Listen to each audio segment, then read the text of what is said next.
Every time I come out here, Vinny's doing a job and you're holding his hand. Me and him split everything. We started yesterday. Get your hands dirty for a change. Do some welding and grinding instead of watching everybody else do. Every bike that needs to get built gets done.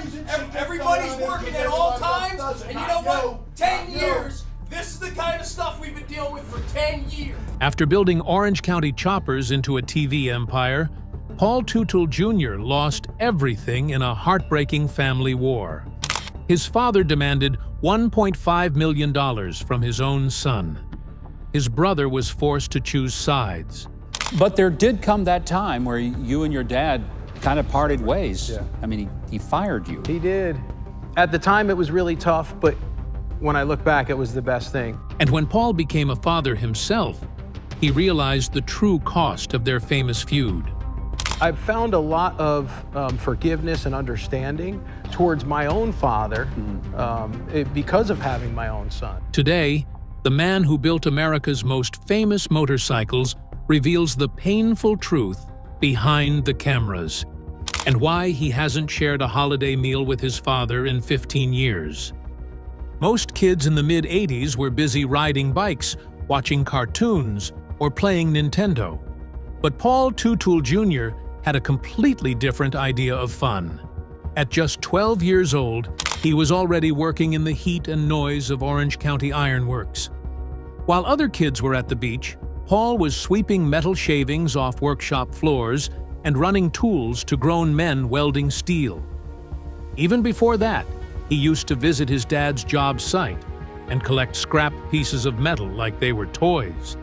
He'd arrange them into little sculptures, dreaming up creations from what others saw as junk. That early exposure shaped everything. By the time he was 14, Paul was already welding with a calm precision that even the seasoned guys respected. He wasn't just picking up skills, he was learning how to think like a builder. But life in the shop wasn't all sparks and glory. His dad, Paul Sr., had a reputation for being intense, and he didn't go easy on his son. In fact, he was often harder on him than anyone else. Junior couldn't get away with small mistakes. If something went wrong, he'd get yelled at in front of everyone. Some thought it was unfair, but Senior believed it would make him stronger. As the years passed, their personalities clashed more and more. I also think that the show did a lot of damage with the family. Paul Sr. liked brute strength and old-school methods. Paul Jr. had a more artistic eye and preferred clean lines and perfect detail. One summer, Jr. redesigned a railing to make it both stronger and better looking. His dad dismissed it at first, but a few days later, without saying a word, he approved it and used the design. That moment said it all. Deep down, there was respect, but it came with a constant tug of war. While most high schoolers were cramming for math tests, Paul Jr. took a different path. He joined a vocational program that let him spend half his school day learning metalwork. He studied welding techniques, blueprints, and how to read the stress points in steel. One of his instructors said he had a rare gift, like he could see how metal wanted to move before even touching it.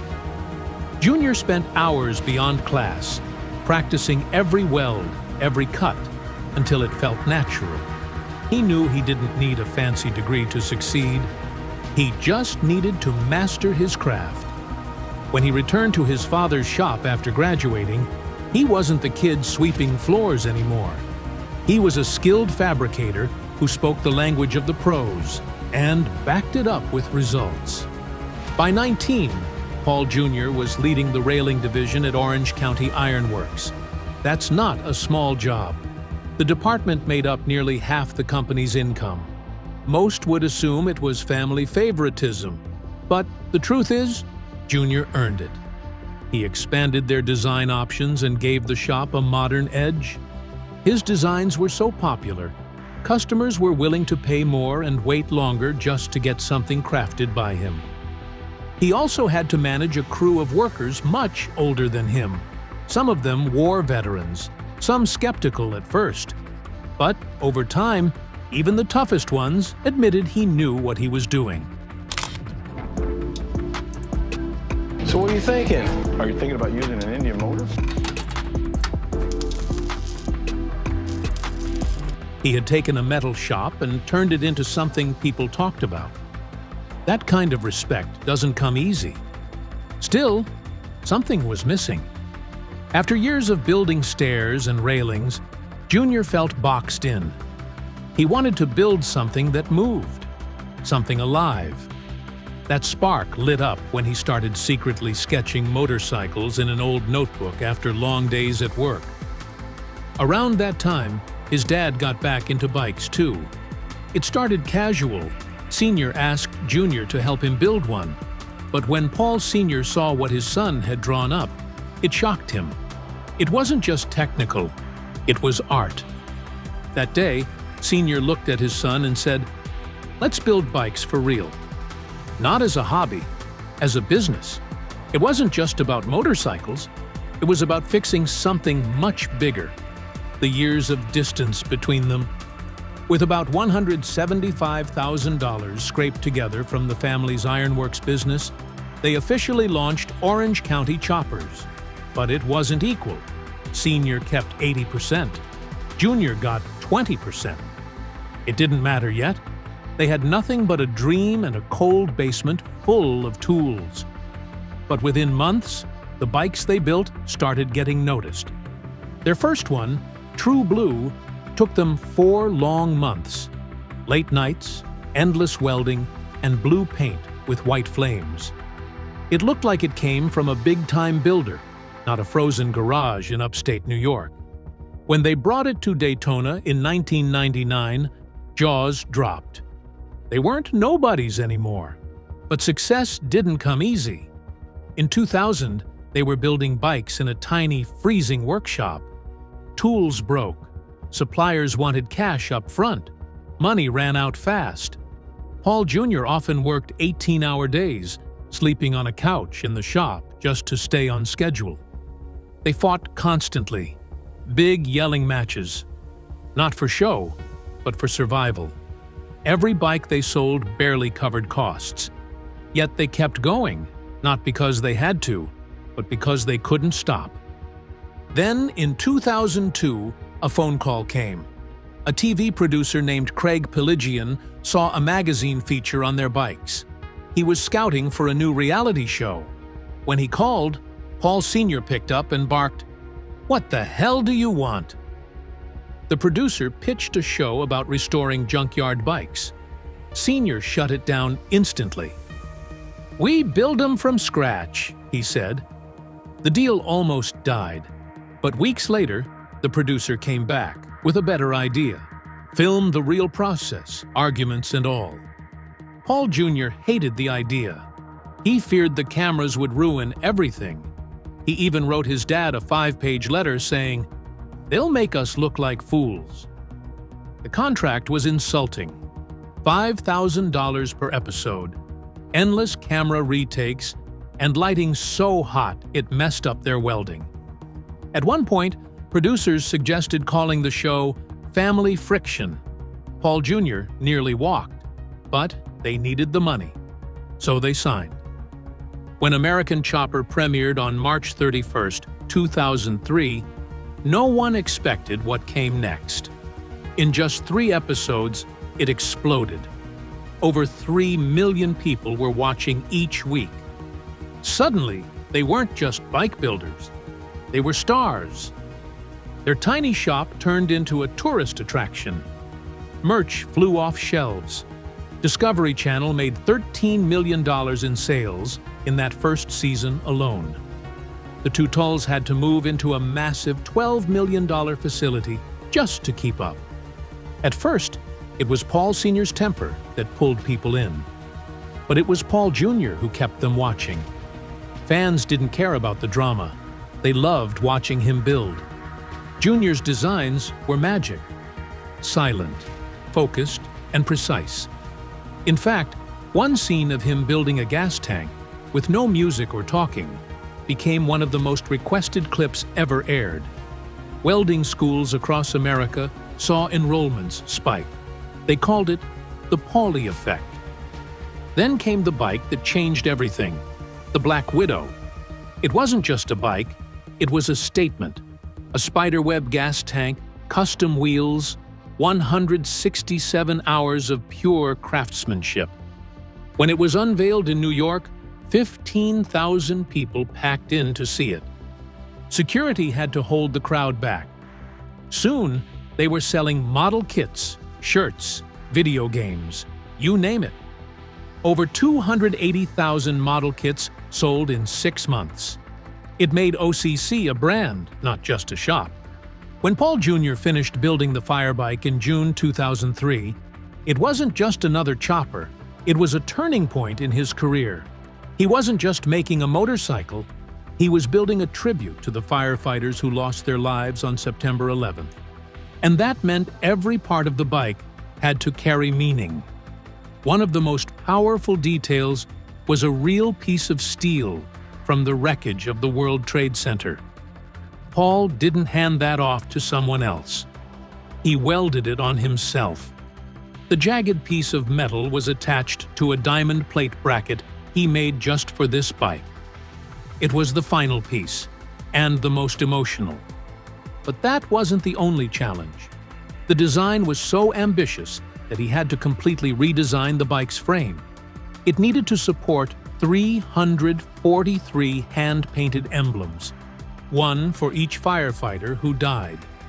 That kind of weight, both literal and symbolic, required serious engineering.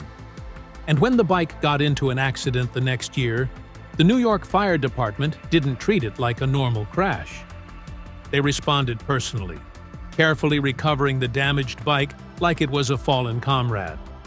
That's how much it meant. Even now, it sits in OCC's museum. It's been to over 248 events. People still show up, get emotional, and leave personal notes and tributes beside it. Years later, Paul Jr. would revisit the pain and power of 9/11 with another project, a second tribute bike. This one was unveiled on January 20th, 2011, and the reaction was overwhelming. It wasn't just bikers who showed up. It brought together people like New York Mayor Michael Bloomberg and the president of the 9/11 Memorial. Paul had been asked by Daniel R. Tishman, a board member of the memorial, to build something unforgettable. And he delivered not just one bike, but two. One stayed as a tribute. The other was raffled to raise money for the memorial. People bought tickets online and in person, and all the money went straight to support the 9/11 Museum. That day, when the cover came off the bike, people cried. Grown men, families, tourists, everyone was hit by the emotional weight of what that machine represented. The design told a story without saying a word. Even the Huffington Post ran a full feature on it, spreading the message to people who couldn't be there. But behind the flashy paint and polished chrome was something even more impressive: his technical mind. Paul Jr. wasn't just designing pretty bikes. In 2012, he quietly introduced a game-changing technique into the motorcycle world. He began using T-spline modeling, a tool that made it easier to design smooth, curved shapes. What used to take over 40 hours now took just 15. And when he built an electric bike with Autodesk, that method was essential. Soon, other shops started using the same technique, often without realizing where it came from, or giving credit. Then, in 2015, Paul did something that shocked even his team. He created a system that made motorcycle frames lighter, but just as strong. It completely changed how they built customs. And he didn't stop there. He taught himself how to write G-code, the programming language for CNC machines. Before, he was just the guy designing the bike. Now he could control the machines too. He went from artist to machinist, handling both the creative and technical sides of the build. The trouble between Paul Teutul Sr. and his son didn't explode overnight. It started quietly in 2007, when Sr. gave Jr. a 20% stake in their company, but kept full control for himself. At first, it looked like a fair setup: Father runs the business, son brings the style. But as Junior's designs became more famous and grabbed headlines, the balance started to tip. People weren't praising Senior's old-school craftsmanship anymore. They were talking about Junior's wild ideas. And that didn't sit well with the man who built Orange County choppers from the ground up. Behind the scenes, jealousy took root. Senior's grip tightened. Every time Junior came in late or worked in his own way, it lit a fuse. And the longer it burned, the harder it was to put out. By 2008, the shop had turned into a war zone. Fights between father and son weren't rare, they were routine. Most of it was about control. Junior wanted freedom to create. Senior wanted obedience. It was a clash of worlds. Creative spirit versus hard-nosed discipline. The cameras on American Chopper caught some of it, but they missed the worst. When the lights went off, Senior got meaner. Not just with Junior. Jason, a designer, once smashed his own creation to bits after one of Senior's tirades. Everyone in the shop walked on eggshells. Even Mikey, the goofy, peacekeeping younger brother, couldn't escape the emotional wreckage. He looked broken, like years of being shouted down had finally caught up to him. And then came the blow-up. September 2008. Junior was late again, and Senior snapped. What should have been a warning turned into a screaming match in front of the entire crew. I want to be around my father, but coming out of that unhealthy dynamic, I was able to grow spiritually, emotionally, and just on every level, because I kind of came out from under my father, and then I just became my own guy. You know? When Junior tried to defend himself, saying he always got the job done, Senior refused to hear it. Junior fired back. He said OCC would fall apart without him. That was it. Senior blew up, and Junior, fed up beyond reason, hurled a chair across the office, then a trash can. He kicked down a door and stormed out. Senior chased after him and fired him on the spot. That chair-throwing moment didn't just break furniture. It shattered whatever was left of their working relationship. Years later, it would become a meme, but at the time, it was a disaster. After the firing, chaos followed. The crew was split. Some backed Junior. Others stayed quiet, afraid of Senior's wrath. Customers started worrying. Would their bikes still carry the same magic now that the designer behind them was gone? Even the network panicked. TLC gave Junior a warning, saying he had broken his contract by walking off the show. So, for a short time, he came back as a contractor. But it didn't last. By April 2009, he was done for good. Senior took it even further. He wanted Junior out of the business completely and moved to buy his 20% stake. When Junior wouldn't sell, Senior filed a lawsuit. The legal mess wasn't just about money, it was about power. Senior wanted total control back. He claimed he had the right to buy out Junior's shares for $500,000. Then he added a lawsuit demanding another $1 million in damages. He even made his own company a co-defendant, putting Orange County choppers on both sides of the case. It was a twisted move, meant to force Junior out completely. But Junior wasn't backing down. The heart of the fight was one badly written contract clause that said Senior could buy Junior's shares at fair market value, but didn't say how to decide what that meant. That vague wording would turn into a bomb in court. When the case hit the New York Supreme Court in 2010, the first ruling favored Senior. The judge said the buyout clause was legit and ordered an outside appraiser to set the value of the shares. It looked like Junior was done. They sat in court together, not even looking at each other. But Junior appealed. And in December, everything changed. The appellate court reversed the ruling. They said the clause was too vague to enforce. That meant Junior kept his stake, 20% of OCC, and Senior couldn't force him out. It was a massive legal win, and a personal victory too. The son everyone thought had been crushed was still standing, and his father couldn't get rid of him. You know, the relationship with my father is one of where we're not fighting. That's what I'll say. I mean, are we hanging out? No, we're not really hanging out. So things aren't bad, but they could be better, but that's okay. You know, sometimes these things take time. Still, Junior couldn't build bikes right away. He had a 1-year non-compete clause. That meant no motorcycle building until 2010. So he pivoted. He started doing product design, including a dog park and a makeover for Coleman's camping grill. He said it was one of the hardest times in his life. But he kept going. He and his wife turned a room in their house into an office, hired a young guy for computer work, and launched Paul Jr. Designs, right across the street from OCC. In April 2010, just as Paul Jr.'s 1-year non-compete clause with Orange County Choppers ended, he made a move that no one saw coming. Instead of simply starting his own bike shop, he triggered a full-blown mutiny. People who had been the backbone of OCC, guys like Vinny DiMartino, Joe Pugliafico, Nub Collard, and even his own brother Mikey, walked away from the company and followed him. It wasn't long before Cody Connolly joined too. This wasn't just a business shift, it was a mass defection.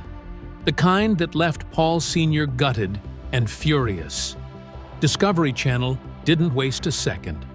They turned the fallout into reality TV gold, launching a new series called Senior vs. Junior, pitting father against son in a weekly showdown that blurred the line between family and ratings.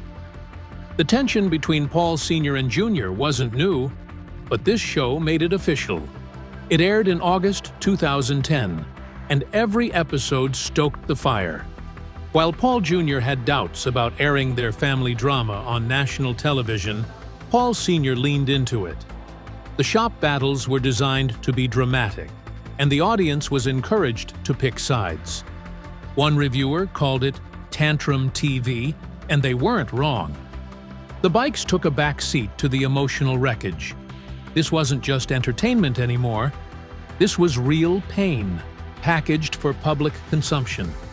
Still, people couldn't look away. In the middle of this chaos, something unexpected happened. Paul Jr. met Rachel Beaster during an episode shoot. She showed up wearing a yellow jumpsuit as the McCuff girl, and something just clicked. What started on a TV set turned into something serious. While lawsuits were flying and the Teutul name was being pulled in every direction, Rachel gave Paul Jr. something solid. She owned her own boutique, had her own career, and soon became the calm in his storm. Through her, Paul found balance, and eventually, a deeper sense of faith that would reshape everything in his life. Their wedding, held in August 2010, should have been a fresh start. It was beautiful, grand, and even had a 6-tier cake from TLC's Cake Boss. But there was one empty chair everyone noticed. Paul Sr. didn't come. He'd been invited, but the lawsuits and bitter feelings were still too raw. The fact that his father wasn't there on one of the most important days of his life hit hard. Even with over 100 guests, it felt like someone was missing. And that absence wasn't just personal. It was symbolic of how deep the fracture between them had become. Years passed, but the wounds didn't heal quickly. Then, in 2015, Paul Jr. became a father himself. He and Rachel had struggled to conceive, and after nearly 2 years of trying in New York, it finally happened. Oddly enough, during a short trip to Nashville. When Hudson was born, Paul Jr. said it changed how he saw everything, especially his own father. Holding his son made him realize what had been lost in all those years of silence and courtrooms. For the first time, he began to understand what it meant to be a father, and how painful it must have been for his own dad to watch him walk away. Somewhere in between the courtroom drama and televised chaos, Paul Jr. went through a quiet transformation. He started reflecting more deeply, especially on his faith. In an interview, he admitted he wasn't proud of how he had been living, even with Rachel. But that changed after a powerful spiritual retreat. They made a bold choice: no intimacy until marriage. It wasn't easy, but it meant something to both of them. Eventually, he proposed. That same faith carried into their marriage and became a guiding force in Paul Jr.'s life. He even started speaking publicly about it, opening up about his journey and helping others find their own path through hardship. In time, faith gave him the courage to look back and reach out to the man he once couldn't even speak to, not just for himself, but for Hudson. Because every time he looked at his son, he saw the cost of staying silent. And that's when the healing really began. The battles between Paul Teutul Sr. and his son Paul Jr. were never just about bikes. They were personal, explosive, and deeply emotional. What started as a family business turned into one of the most intense rivalries reality TV had ever seen. Millions of viewers tuned in to watch not just custom motorcycles being built, but a father and son tearing each other apart with every wrench turn. Their biggest face-off came in 2011, when both men entered a televised build-off that showed just how different they had become. Senior went with his usual raw, aggressive style, while Junior built a bike inspired by the P-51 Mustang fighter plane, sleek, creative, and full of soul. That bike didn't just run, it told a story.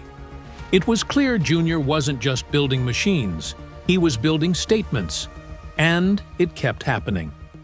From 2010 to 2016, they clashed in multiple competitions, but Paul Jr. won 5 out of 7, each time proving he wasn't just a kid working under his dad.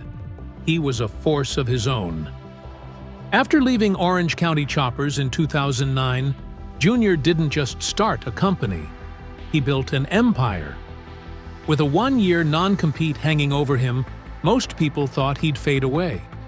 Instead, he teamed up with Coleman to design a grill, and that pivot kept his business alive during a tough economy. That one deal led to more. He started pitching products, designing dog toys, even building a public dog park.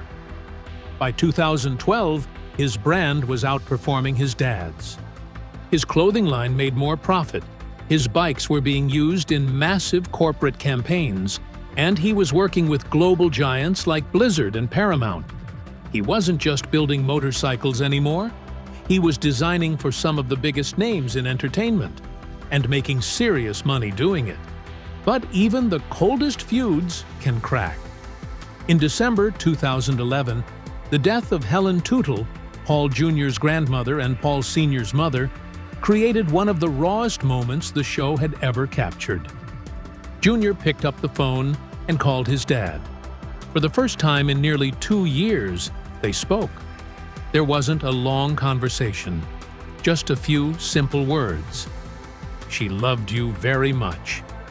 I'm sorry for your loss." On the other end, Senior didn't know how to respond. He admitted he wished it had been in person, but you could hear something shift in his voice. Behind the anger, there was grief. And maybe regret. That moment didn't fix everything, but it was something real. The 2018 reunion between Paul Teutul Sr. and Paul Jr. wasn't some emotional family breakthrough. It was a business move, carefully planned and pushed by TV producers hoping to cash in on old drama. The two hadn't said a single word to each other in almost 10 years. After their explosive fallout in 2009, which ended with Senior firing his son from Orange County Choppers, the silence was deep. So when Discovery Channel proposed a reunion, it wasn't about healing. It was about fixing a broken motorcycle, not a broken family. They picked the Yankees-themed chopper they built back in 2005. It had been sold off, and then mysteriously destroyed. Some even whispered it might have been damaged for insurance. That wreck gave the network the perfect excuse to pull them back together. Behind the scenes, it was tense. They had separate shooting schedules, strict rules, and even backup plans in case arguments got out of hand. Sr. tried to play it cool, saying they were a little older and a little wiser. But everyone knew this wasn't a warm hug kind of reunion. 2 years later came The Last Ride, a 2-hour special that was supposed to bring closure. Instead, it made everything worse. It started with good intentions, a patriotic bike commissioned by ABC Supply, meant to represent family and respect. But from the first day, it was obvious nothing had changed. Sr. brushed off his son's ideas, just like the old days. Crew members could feel the tension, and all of it was happening while the original OCC shop was being torn down in the background. There were brief, powerful moments. Jr. later said the only times he felt good were when he and his dad actually worked side by side, quietly, without cameras in their faces. Just building, like old times. But those moments were rare. When the bike was finished, Sr. bluntly admitted he hadn't wanted to do it. "It didn't help our relationship," he said. Fans were furious. Hashtags like Respect Paul Jr. started trending as people called out Sr.'s cold attitude. Despite what the commercials say, they're not close now, not even a little. As of 2025, they live completely separate lives. The only time they talk is when they're forced to by production contracts. From 2018 to 2023, they worked on a few bikes together, but people close to the show say it was all for the cameras.